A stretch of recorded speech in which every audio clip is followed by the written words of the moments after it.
Good evening, and thank you for joining us tonight for a virtual chat, Inside Baseball, with Washington Nationals field reporter and game show host, Dan Kolko. As I am Leslie Lungard with the Office of Development and Alumni Relations. The university is excited to offer these virtual events to our alumni, parents, and friends while we all navigate these trying times. As we have done so often in person in various cities around the country, we love to showcase our alumni and their expertise. Tonight is no different, other than we are not directly in front of the speakers in a common space, but rather in our living rooms and kitchens. However, we are equally thrilled you have joined us as an audience for this fun, informational virtual chat we are about to have inside baseball and the Washington Nationals. I am thrilled to introduce to you classmates Dan Kolko, and Tom Burland, both class of 2007. Dan, a communications major from the College of Arts and Science, will talk about his journey from WVUD radio and STN 49 TV at UD to covering the World Series champion Washington Nationals as a host to the pre and post game shows. Dan will share about his 8 years of bringing baseball to life in a conversation with classmate Tom Burland, a finance major from the Lerner College of Business and Economics at UD. Dan, our guest speaker tonight, is employed by MASN, the Nationals TV network, which solely covers the Nats and hosts a team-sponsored radio show on their radio affiliate 106.7, The Fan. A beat writer for the Nats for MSN website from 2012 to 2014, Dan became a sideline reporter on the TV game broadcast from 2014 to 2018, and then was promoted to host the pre- and post-game shows before the 2019 season, concluding with last year's epic World Series win for the Nationals. Classmate Tom Burland, our moderator tonight, is Vice President, Global Investment, Banking Planning, and Analysis at JP Morgan Chase. Tom has served on the New York City Alumni Club Board since 2017 as treasurer and been involved in helping to plan events for alumni for these past 3.5 years. Also considered the New York City Alumni Club's sports guru, Tom has helped us plan sporting events for alumni, including many years of Yankees baseball, including our special New York Yankees hat with the UD logo for 2 of them, as well as a New York Jets football game in coordination with a UD alumna who works for the Jets and is on the Northern New Jersey Alumni Club, with whom we partnered. Please join me in welcoming Dan and Tom to tonight's virtual chat, Inside Baseball with the Washington Nationals. Thanks, Leslie, for the introduction. I've known Dan for, it's been about 15 years now, meaning for, I think it was our sophomore, junior year in college. He was roommates with a couple of friends of mine, and we bonded over our love of sports and half-price burgers at Klondike Kate's. So with that, I'll get us started. So Dan, thanks for joining us. We appreciate you sort of taking the time out of your day as you start to plan for the baseball season to start to kind of talk with us.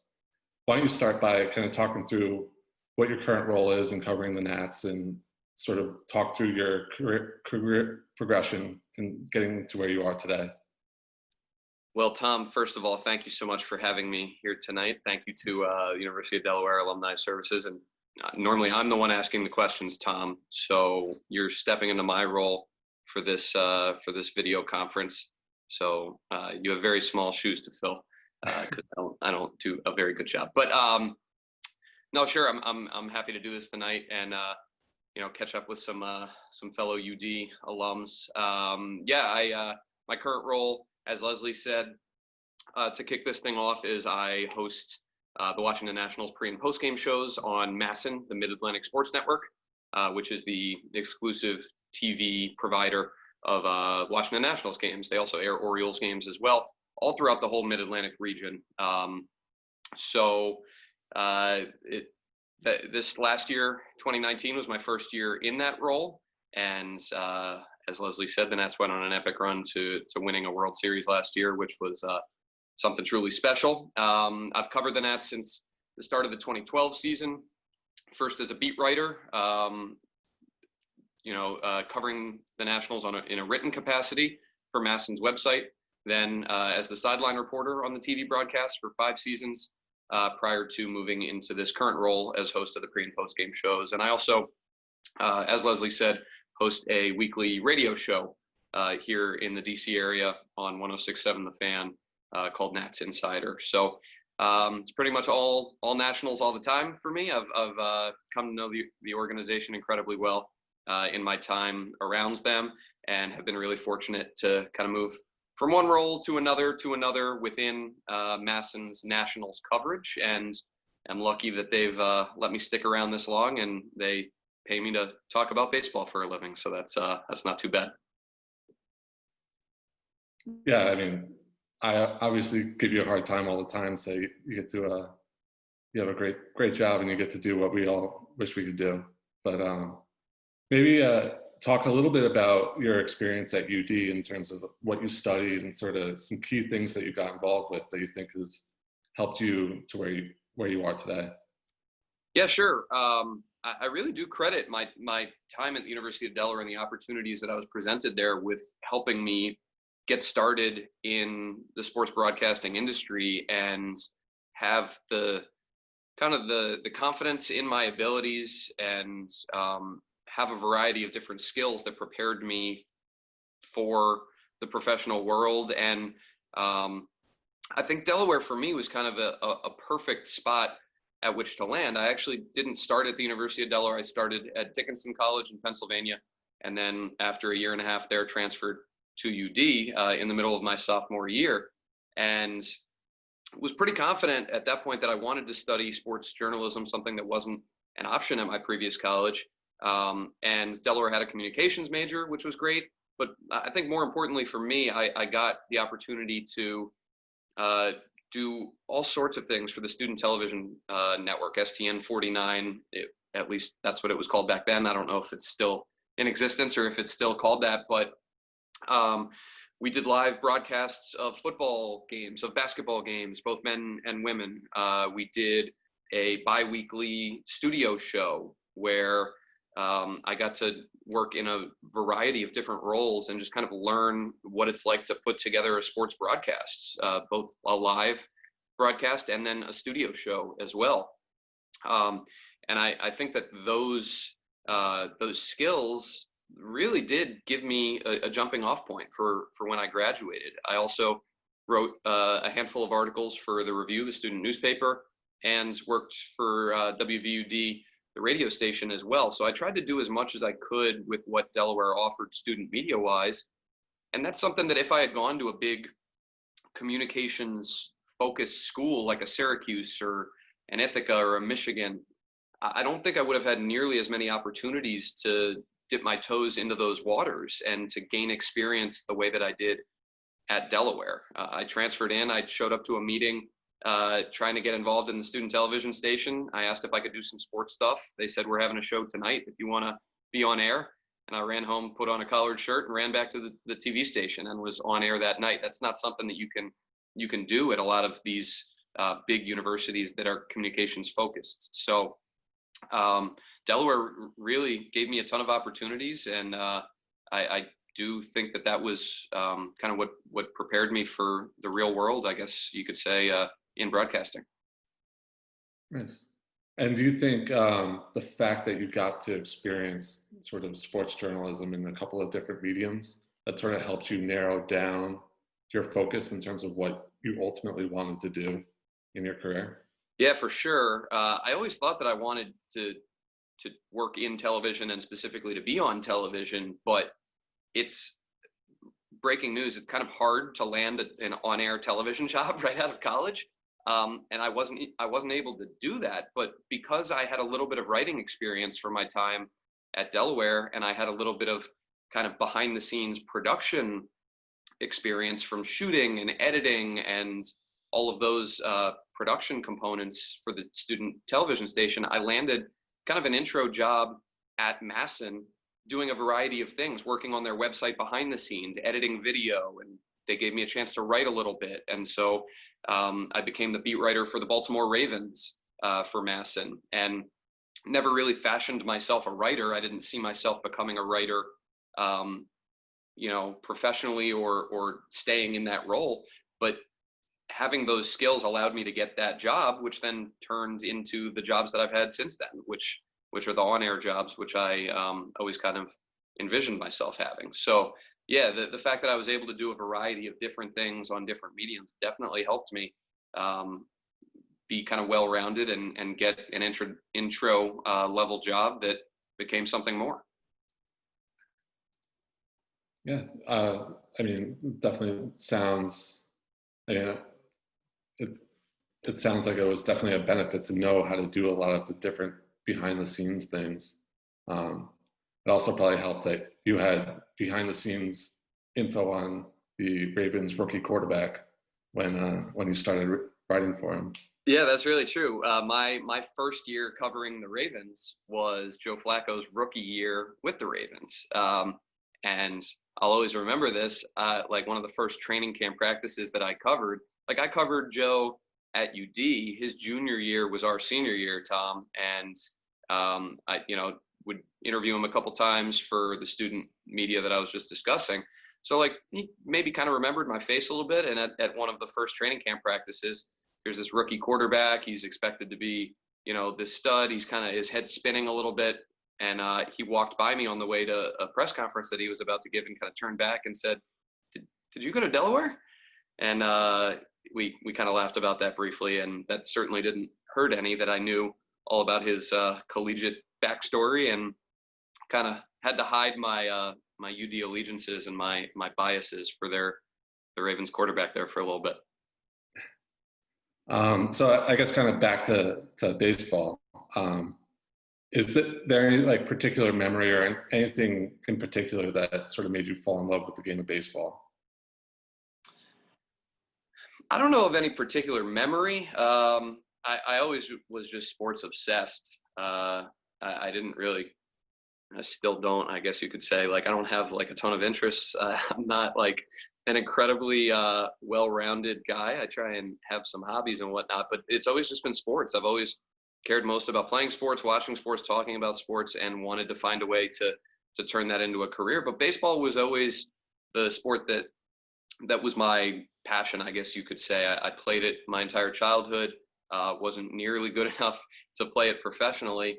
But yeah, baseball, I loved it. I would go to games any chance I got. Growing up in Maryland, I was an Orioles fan. My dad was a Red Sox fan, so I had an affinity for them as well. But the sport just spoke to me for whatever reason, and it's kind of been fate, I guess you could say, that this has been the sport that I've, at least to this point, landed in the longest and have been able to, cling on to as a career. Yeah, and I mean, it has to make it easier to sort of manage through the grueling baseball schedule. I know that, I mean, in a normal season, 162 games, basically playing every day, how do you find yourself being able to manage sort of that schedule in terms of having a little bit of a personal life or sort of maintaining that work-life balance? Yeah, it can be hard. And don't mind me, I'm going to drink my water from my Shaggy's mug as we do this. But it can be hard for sure. Like you said, there's 162 games in the span of something like 185 days in a normal season. Weekends, nights, holidays throughout the summer and spring and fall, you're missing out on various things. I've missed some friends' weddings and bachelor parties and fun trips and stuff like that. And it definitely isn't the ideal work-life balance for 7 months out of the year. The positive for me is that once baseball season is over, I have a few months there where I don't really have a whole lot going on, and I can do those types of trips and hang out with you in New York, Tom, or we can do some group get-togethers and things of that nature. But yeah, for 7 months, they call baseball a grind. It's a grind unlike any other sport, just because there's a game nearly every single day, and you really do have to love it in order to stick in baseball long term. And there's days where you really just want to hang out with your friends and be on the beach cracking a couple beers. But I love my job, and I wouldn't trade it for anything. So I guess you've obviously sort of bounced around a little bit in your time, and most recently moving from the sidelines to the broadcast booth. What would you say sort of the biggest change, or how, like, was that challenging to switch from going from the sidelines to the booth? So the thing that I loved about being the sideline reporter for 5 years was how close to the action I was. I mean, I was literally wherever we went, whether the Nats are here in DC, whether they were on the road, I would travel with the team everywhere they went. I was right next to their dugout, regardless of where the games were being played. And it allows you to develop relationships with the players and the coaches and the staff. You're in the clubhouse every single day, and you're seeing things and you're hearing things that even a lot of the beat writers and people that other media members that travel with the team don't get to see and hear. I was in the sideline reporting role on the team plane. You're staying at the team hotel, and you just feel in some small way like you're a part of things. And so having that access and that ability to build those relationships and report on things that you are privy to that other people aren't, I took pride in that. I loved being able to see something in the dugout that maybe Bob and FP, our broadcasters in the booth, couldn't see, or fans in the stands couldn't see. And I would provide that information to people watching at home, or do a great walk-off interview after a Nats win, or when they would clinch a playoff spot, I would be the one in the clubhouse doing all those interviews and getting crushed by beer and champagne all over the place. I mean, that's the good stuff. So when, moving to the role of the host of the pre and post game shows, I'm both literally and figuratively more removed from that space and the team. When the team travels now, I don't travel with them. We do our shows from close to the DC area. So I'm not on the road with the team anymore. I'm not watching the game from field level, from right next to the dugout. So that's been a change, and I've had to try and work harder to make sure that I still have the relationships with the guys on the team. But hosting the pre and post game show is a ton of fun. I get a half hour before the game and a half hour after the game to steer the conversation, to talk about key topics with the team, things that are going on. And there's still some of the elements of the sideline reporting job that I can bring to the hosting role. So it was a change for sure, and it took a little getting used to, but I've loved moving into that new role, and hope to be there for quite a while. So you mentioned sort of interviewing players. Who would you say was your favorite to interview, or easiest to interview, and then the most difficult person to interview that you've had?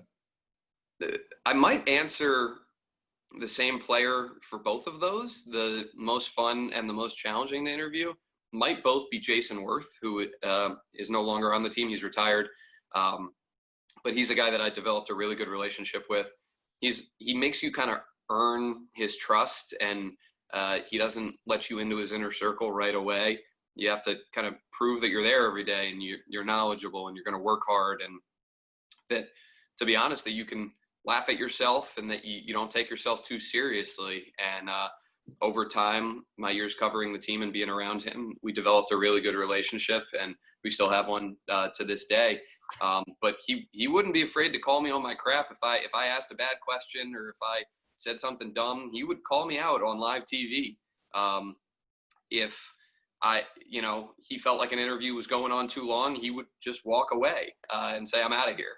And so it really did keep you on your toes. But he was really open, and gave some phenomenal, truthful answers to things, and we had some really cool moments together, both off camera and on camera.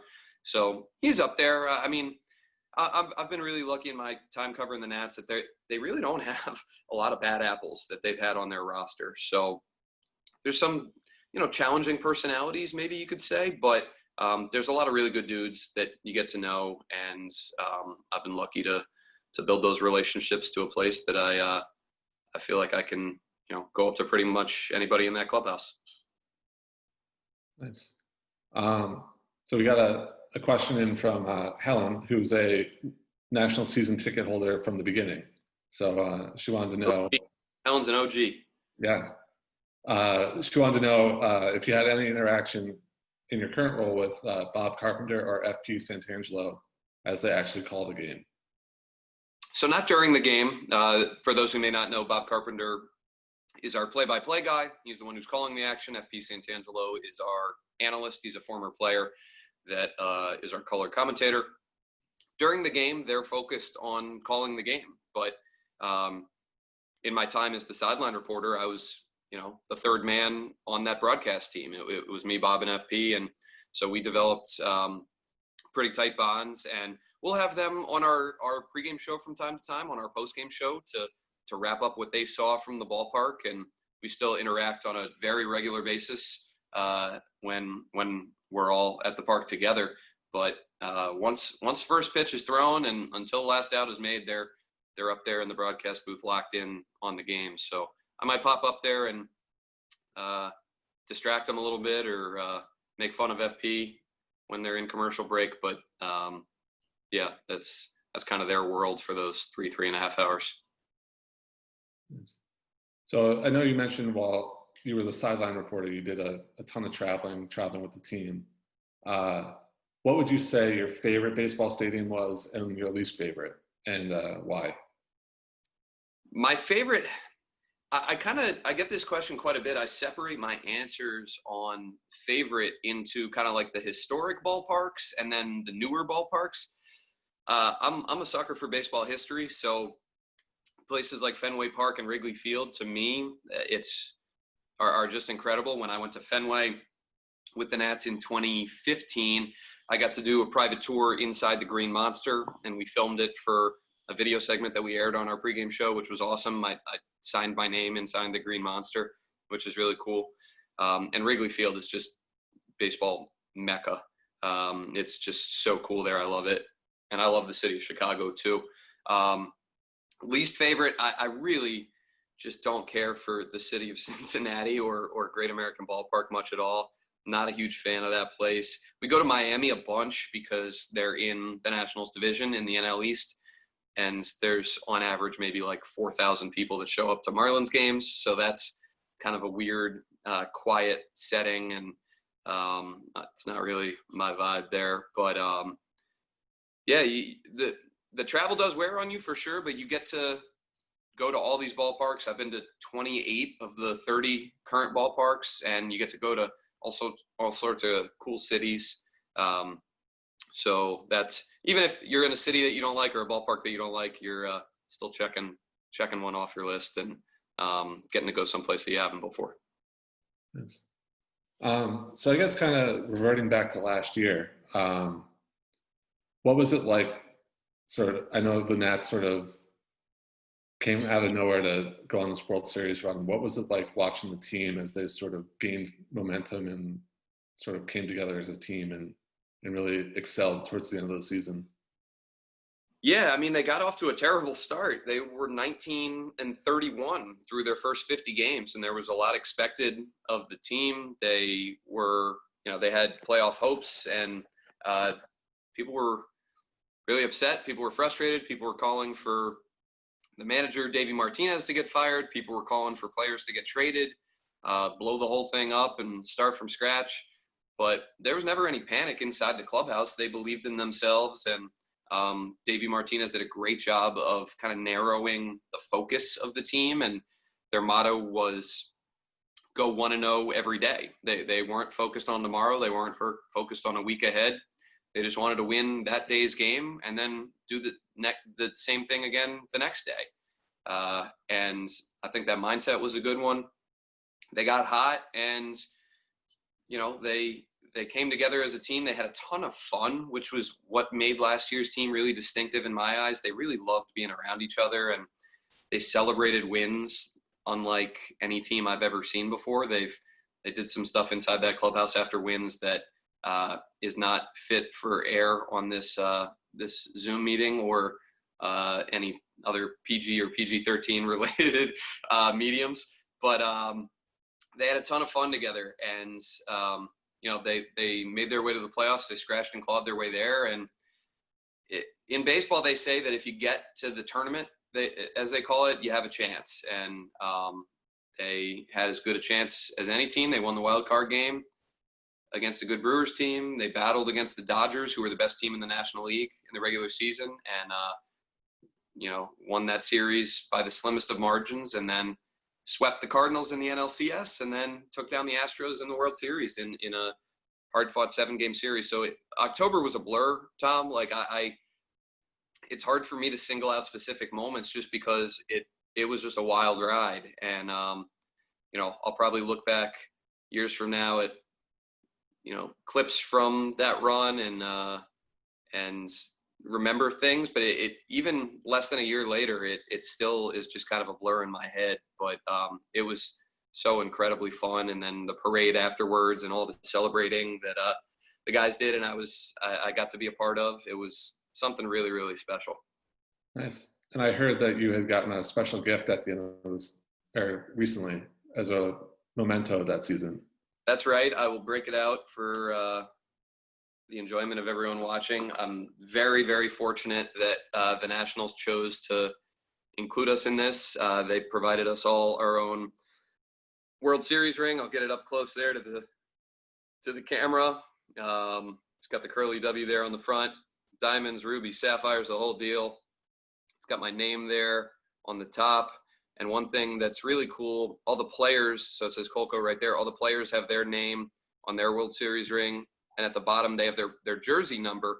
For me, they put an old school microphone right there, being one of the broadcasters, which I thought was a really cool touch and might be my favorite part of the ring. So they got the monuments on there. Here they have on the other side, it says fight finished at the top, which their motto was stay in the fight. And they've got the trophy in Nationals Park. So it's incredibly cool. It's way too heavy for me to actually wear with any regularity.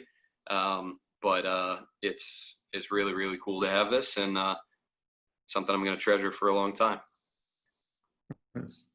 So in talking about sports memories, Robert had asked in the chat, what was your favorite UD sports memory? Oh, man. I wasn't there for the time that you almost got run over by a horse after UD's first playoff win in 2003. I hadn't yet transferred to Delaware for that one, but I heard about that one. I don't know. I got to after I transferred, the football team didn't do as well as they had prior to my arrival. They won the national championship in 2003, right, Tom? Right. Freshman year? Yeah. So I wasn't there for that. The women's basketball team did make the NCAA tournament my senior year. They had Elena Kashansky and Kyle DeHaven, and they had a really good squad, and I got to go to Michigan State. They played Michigan State in the first round, and I broadcasted that game on student radio on WVUD, and that was just a cool experience. So I don't know. The men's basketball team was not great when we were there, but it was always just awesome going to the football games, whether I was broadcasting them for student media or if we were getting to be a part of the tailgating experience and just watching games from the stands. I always loved the whole football experience, but getting to cover a legitimate, collegiate postseason experience was really fun too with the women's basketball team. Nice. So I guess, you've been working in the sports media landscape for a while now. From the time you started to today, what have you seen how the industry has sort of evolved? It's come a long way, and we see the changes when it comes to social media. I mean, those are the obvious ones that both from a standpoint, a media standpoint, it really helps to be active on social media to monitor news and things that are going on around the team that you're covering or the league that you're covering, to be able to disseminate news yourself. When I was the sideline reporter or the beat writer, it was my job to keep an active Twitter account and to make sure that I was putting news out there before I even wrote it or before I provided it on air. So that's a big one. players having the ability to put out their own messaging via their social media accounts, whether it's Twitter or Instagram. That's something that we didn't have when you and I were in college, Tom, and we were watching games. Players really weren't using social media to have their unfiltered voice put out there. So that's one thing. But I think just the number of ways now that people can get access to watching games or get updates on news or scores. Like when we were in college, it makes us sound like grandparents, but we would have to, we could go on the internet and we could go to ESPN.com and try and get a score. But largely we were watching SportsCenter on a nightly basis on ESPN to see highlights of our favorite teams or to find out what was going on around the sports landscape. And now you have everything on your phone. It's so easy. There's no need to wait until 11 o'clock at night to turn on a network to find out what's going on. So just the immediacy of it all, and the wealth of information that's out there are two obvious ones. And I get asked a lot where I see sports media going in the next decade. I really have no idea. One thing that I do know is that people are always going to watch live sports. And we've seen how much our society has craved that during the whole COVID-19 pandemic when we haven't had sports, and people are just needing to watch their favorite teams or to see their favorite athletes. And I'm finding myself watching more European soccer than I ever had in my entire life prior to the quarantine period. You just need for people that are sports fans, you need that fix. And so regardless of where, sports media goes, people are always going to want to watch their teams, whether it's in person or on some medium. And it's just a matter of how we're going to be consuming that in the future, I guess. Yeah, I mean, I myself have found getting very excited for golf tournaments that really normally I wouldn't care anything about. So yeah, just to watch something live and in person. So another question that we've got in from Dan, who's a fellow UD and Albert Einstein High School grad. He's a longtime Orioles fan, and he wants to know, do you see the Orioles being competitive again, similar to how they were back in 2016? We've got a Dan who went to my high school, who went to my college, who grew up an Orioles fan. I guess I have a different personality out there. Yeah, I mean, baseball teams being competitive is a very cyclical thing. Like the Cubs lost for how many years? And, now that they're in the playoff mix every year, they won the World Series in 2016. The Astros were horrible there for a while. They tore it all down. They rebuilt, and they got themselves to a place that maybe with a little assistance from trash cans, they are really competitive and in the mix. I don't think that any team in any sport really is set up to fail long term, as long as they have quality leadership. If the organization is being handled the right way, I think any team can win. If you draft well, if you make quality investments, if you run your organization in an efficient and quality way, I think any team can be competitive. It certainly helps to be one of the richer teams in whatever sport you are, and especially in baseball where there's no salary cap. If you're the Yankees, Tom's favorite team, and you can throw money all over the place, sure, that'll help you. But regardless, you need to have a good organizational structure, and the Orioles have been committed over the last couple of years to kind of starting from scratch, so to speak, and drafting well and trying to build their organization up. And I certainly think they can be competitive again. And you mentioned 8 of trash cans, which we had another question come in. Do you think there's going to be a lasting impact of this Astros cheating scandal? I think that some of the main beneficiaries I'm not in any way diminishing the severity of coronavirus or COVID-19, but some of the main beneficiaries of this thing are the Astros, who, everyone coming into the 2020 season was talking about retribution for all the cheating that they did, and how, I haven't heard this from players, but you hear speculation about they're guys that were a part of the cheating, maybe getting hit by a lot of pitches and people being upset around the sport. And now there's such a focus on so many other more important things that, it kind of feels like a long time ago that we were talking about the cheating scandal, even though it was only 6 months ago or something like that, 5 months ago. So I do think that people don't forget, and you take illegal measures to win a championship. People inside the sport are going to be pissed off about it. People that are fans of the sport are going to be pissed off about it. And I think that'll cling to the guys who were a part of that team. And I don't think that it's going to go away, but I also don't think that if we resume this year, hopefully in a couple weeks and then into the future, I don't think that those guys will be dealt the level of retribution that maybe they would have been if COVID hadn't have happened. Yeah, I think definitely the outrage has died down a bit, though. Knowing these at least from what I gather from the personalities of these players, these guys have long memories and yes, won't forget. Yes. So in talking about the season, do you think, or Kenneth wants to know if there is a season, do the Nats have a good chance at repeating as champions? Yeah, I absolutely think they do. I mean, they have really, with the exception of Anthony Rendon, their star third baseman from last year and years prior, they have pretty much the same roster in place, and they've even bolstered a little bit in some areas.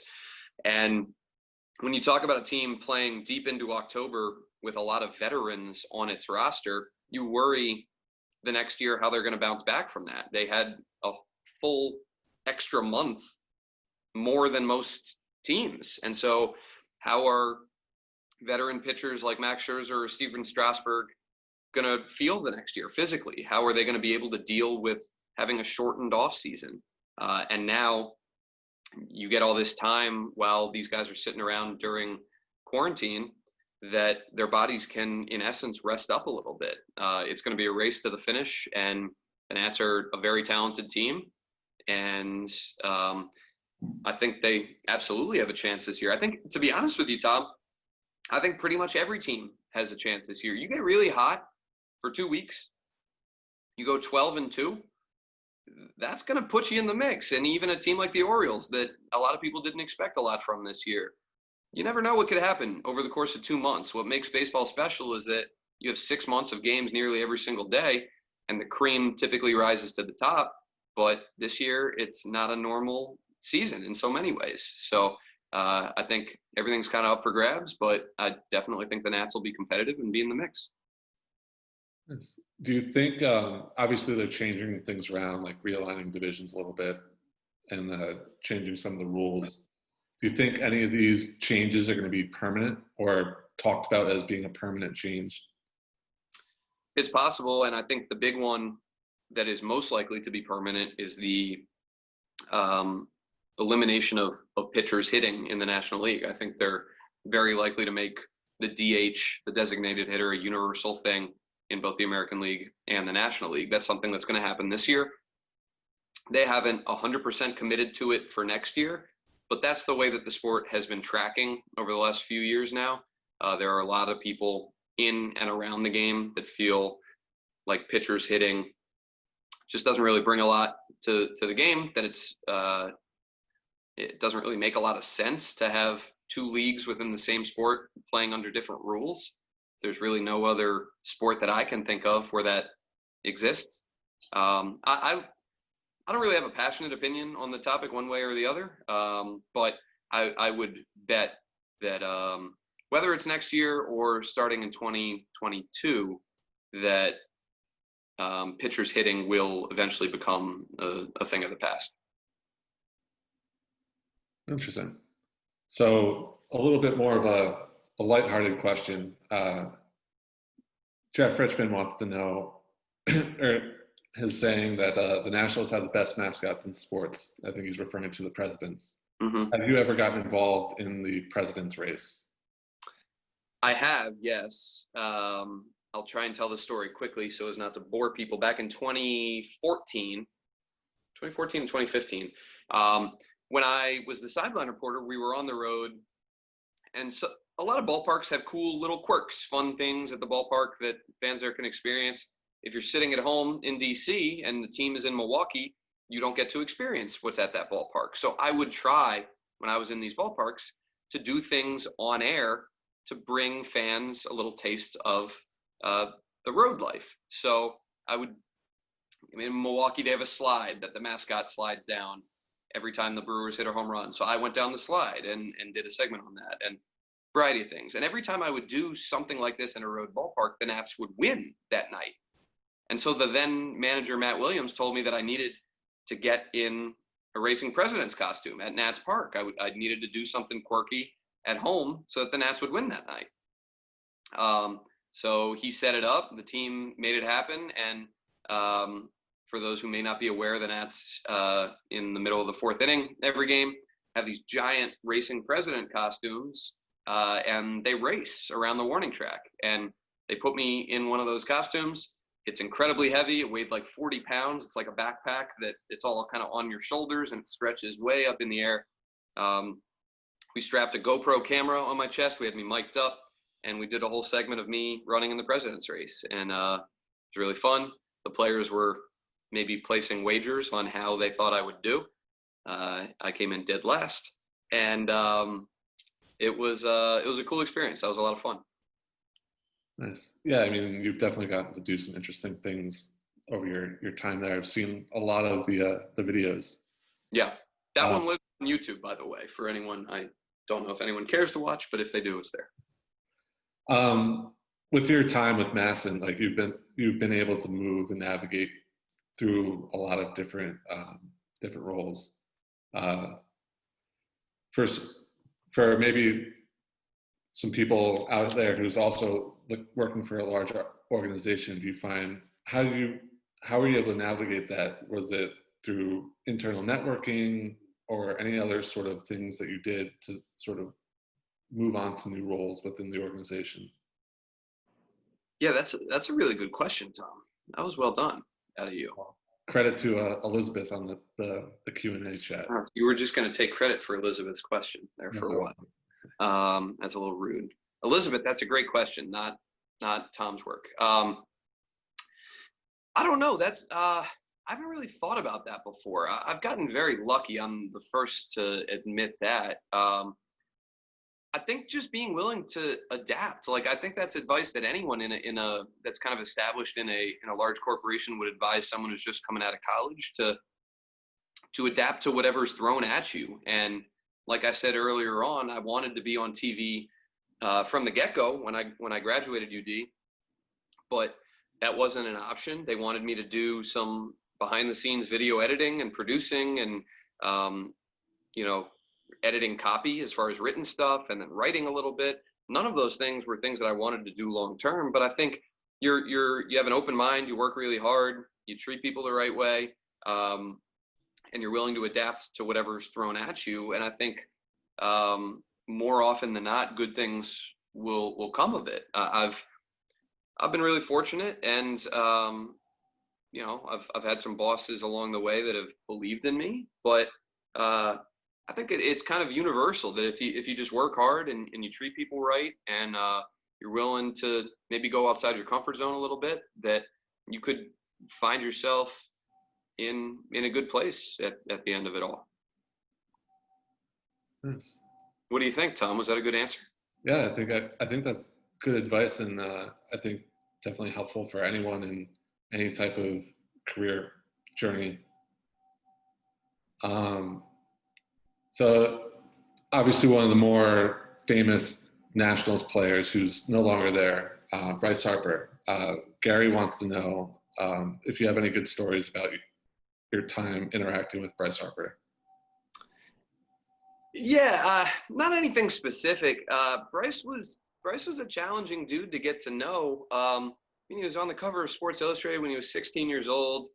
Everything that he did would, upset someone or make a fuss. He was a lightning rod for attention and criticism. And, I think part of him kind of liked it that way, but because of all of that, he kept people at arm's length. And so I covered him for 7 years, and it wasn't until the last year that we kind of, really got to know each other well and built a quality relationship. And that last year we got close, and I have a signed bat from him on my wall over there, and with a funny message on it.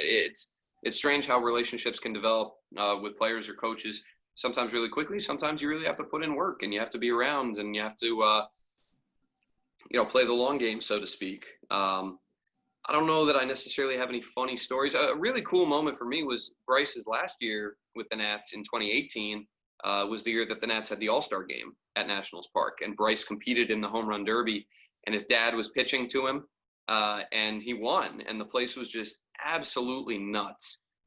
Nats fans were so excited, and Bryce was so fired up, and he gave his dad the trophy at the end of it all, and just getting to see him in such just with such a big smile on his face, and afterwards getting to kind of give him a fist pound and enjoy that moment with him was cool. I'll root for him wherever he is. He's on a rival team now for the Nats, but it's it's interesting. You're around the game and you get to know people, and you don't really think of them as the opposition. You think of them as a human being that you actually get to know a little bit. So I want the Nats to beat the Phillies every single time, but because I've come to know Bryce, I'm going to pull for the guy. Nice. So growing up an Orioles fan, you had to have been a huge Cal Ripken Jr. fan, right? Sure was, yeah. Were you disappointed or wish you were at UD for 1 year longer so you could have heard that graduation speech? I wonder who submitted that question. Friend of ours graduated a year after us, and I went back to support him at his graduation, and my childhood idol was speaking at graduation that year. When the year before, I don't even remember who it was, Tom, that spoke in 2007. Do you? I think it was someone senior at Newsweek or something. Yeah, a magazine or something, a business magazine or something. But not Cal Ripken Jr. Cal Ripken Jr. didn't speak our graduation year. Yeah, I will forever be bitter about that. My childhood idol spoke at graduation the year after I graduated. Thanks, press, for bringing up those terrible memories and making me think about that again. So how do you find working with your co-host, Bo Porter? Bo is really easy to work with. You're around professional sports, and you might come across some people that have an ego or have their own agenda or are a little difficult. Bo is not that way. For those who might not know, Bo Porter was a player. He coached. He was a manager of the Houston Astros, and I came to know him my first year covering the team as a beat writer in 2012. Bo was the third base coach on the Nats. So we had a little bit of a history together. I knew him, he knew me, and that helped a lot from the early stages last year. It was his first time working on television full time after leaving the field. It was my first time as a full-time host, and that might have the potential for some awkward moments or something like that, but we never had that. We clicked very early on, and I think the fact that we knew each other ahead of time really helped. And he's incredibly knowledgeable about the game, and I ask him any question when we're on the air, and I know that he's going to have an answer for it, which helps me a lot. If my producers in my ear are saying, we need to fill some time before we go to commercial, I need one more question, I can just ask him whatever, and I know that he's going to be able to react to it on the fly and provide a quality answer, which helps me a lot. Yes. So I think you touched on this a little bit earlier, but where do you, Sam wants to know, where do you feel the sports broadcasting industry is headed with so much emphasis being on digital media? Yeah, I think that's certainly something that networks are prioritizing now. They're boosting up their own social media presence, and they're incorporating social media into game broadcasts. You see some networks asking poll questions and things like that, and asking people to tweet in their thoughts on a specific topic, and they'll show their answers on the broadcast. We don't do a ton of that at MASN, but social media certainly is huge right now and probably will remain that way in the future. Yeah, I don't know. But like I said earlier, live sports are not going anywhere.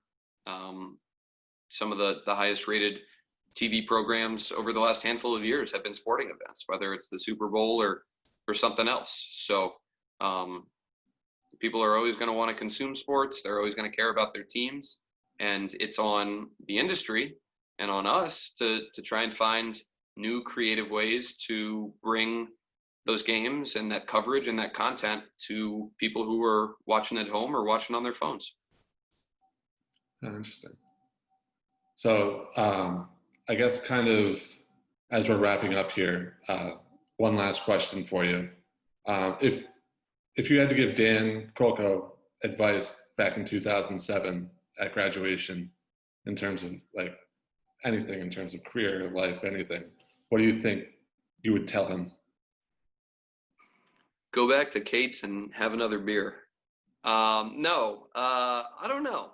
That's a tough question.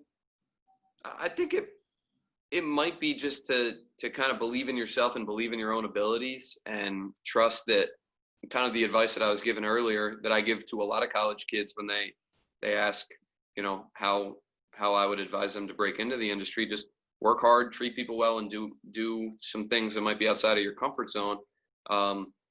I think if you believe in yourself and you know that you're good at what you do, regardless of what industry it is, and you do those things that I just referenced, you're probably going to be pretty successful. It might not work out exactly how you planned it, but like I don't know. I doubted myself early on. I doubted if I was good enough to be on air. I doubted if I was going to be able to succeed in a really competitive field.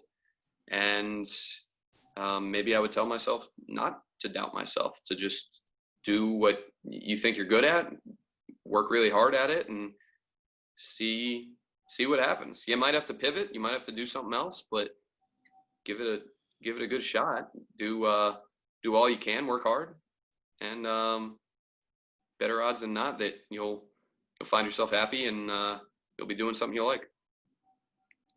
Nice. Well, thanks, Dan, so much for taking some time out of your day to chat with us and sort of talk to the alumni and about your experience. I know I always find it fascinating to hear you talk about your job, so thank you. And my pleasure, Tom. Anything for you. And I'll hand it back to Leslie to close out the event. I put Leslie to sleep. No, Dan, you did not put me to sleep. That was awesome. Thank you so much. I do have one more question for you, and that is just generally speaking, if you were going to give any student at Delaware who wants to get in the sports world any advice, what would that be about following their dreams in any aspect of the sports world? Do as much as you can while you're in college. Do as much as you possibly can. Get involved in student media, full tilt, get internships. The more that you can do, the more experience that you can have while you're still in school, the better off you'll be when you're out of school and you're looking for jobs, regardless of what it is. If it's on air, if it's behind the scenes, if it's writing, if it's TV, if it's radio, if it's social media, college is the perfect time to learn, to dip your toes in those waters and to figure out what you're really good at. And you're not going to have that same knowledge base if you don't throw yourself into it. I think just do as much as you possibly can. And Delaware's great about having those resources there for you, with TV and with radio and with print and all the different elements that they provide. So yeah, I guess that would be it. Just do everything and see what you're good at and see what you like, and you'll figure it out from there. Great. Thank you, Dan, so much. I appreciate your time tonight. Tom, thank you so much for your enthusiasm and questioning of Dan. And I know you guys have lots of stories that you could have told, and you were good about keeping it clean for us for tonight. So I really appreciate that and hearing your UD stories and your baseball journey. But I do have some follow-up questions that we'll ask offline about that. I also want to thank the audience who was with us tonight, and thank you for joining us and submitting your questions. I know we didn't get to all of the questions, but we will try to answer some of those. I suspect Dan would be kind enough to give me some answers for some of them. We can email to those people that didn't get their questions answered. But thank you for joining us, spending a little bit of time on your summer evening. I hope you've had a great time. I know I did. We will be sending out a short survey about this event, and we hope that when you receive it, you will be kind enough to answer that and tell us how we did and what we could do better as we continue to host these virtual events. We will also be sharing the recording of this event. It will probably be out next week, so we will be sure to share that with you once that is up. I also want to say that we have a couple more virtual events coming up, and we encourage all of our alumni, parents, and friends to join us. Starting with this Saturday, July 11th, we have a virtual cooking class, no cost to the attendees. It is being hosted by Chef Ome Eagle Rider, and it is beginning at 5 o'clock Pacific time, so that's 8 p.m. Eastern time. It will be most convenient for the West Coast attendees, but it is open to all of UD families across the nation. In this class, Chef O is the executive chef instructor at Fry's Food Store in Phoenix, and she will lead us through steps of cooking a light summer menu, which is posted on the website and designed to serve 4 people. So sign up today so that you can get your shopping list done in time for that event. And as a bonus for that event, participants will receive the recipe for the nachos at Klondike Kate's. So I know that is a favorite of people's, as well as the Deer Park Eastern Shore Crab Dip. So everybody is welcome, including beginners, to join us for that. As well, we have another cooking class on Wednesday, July 22nd. This is at 6 p.m. Eastern time, and we will have Blue Hen chef Dana Herbert, who's the class of 1998 from our HRIM department at Lerner College. Dana is the owner of the award-winning bakery Desserts by Dana, and he is a 2010 winner of the TLC Cake Boss, the Next Great Baker. And that dinner menu will also be online and is designed to serve 2 people.